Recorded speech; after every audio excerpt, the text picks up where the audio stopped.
மதியம் சாப்பிட்டு உட்காந்துருக்கும்போது திடீர்னு கோடை மழை கொட்டிக்கிட்டு இருந்துச்சு. வந்து பார்த்தாச்சு.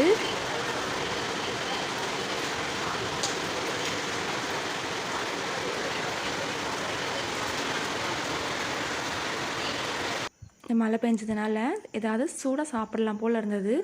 வீட்டில் ஓமவல்லி இலை இருந்தது, ஃப்ரெஷ்ஷாக இருந்தது. மழை பெஞ்சதுனால அதை ஒரு 10 இலை எடுத்து நல்லா வாஷ் பண்ணி எடுத்துட்டேன். சளி இருமலுக்கெல்லாம் இந்த இலை வந்து ரொம்ப ரொம்ப நல்லது. இதை சட்னி வச்சு சாப்பிட்லாம், பஜ்ஜி போட்டு சாப்பிட்லாம், டீயில் கூட கொதிக்க வச்சு சாப்பிடலாம். குழந்தைங்களுக்கு ரொம்பவே கொடுக்கலாம், நல்லது தான். கொஞ்சமாக கடலை மாவு, உப்பு, மிளகாத்தூள், பெருங்காயத்தூள், கொஞ்சம் ஒரு சிட்டிகை வந்து ஆப்பசோடா சேர்த்து கொஞ்சமாக தண்ணி ஊற்றி கலந்துக்கிட்டேன். அரிசி மாவு இருந்ததுனாலும் சேர்த்துக்கலாம், என்கிட்ட இல்லை, அதனால நான் சேர்க்கல. இந்த இலையை உள்ள டிப் பண்ணி ஆயிலில் ஃப்ரை பண்ணி எடுத்துட்டோம் அப்படின்னா சூப்பரான பஜ்ஜி ரெடி.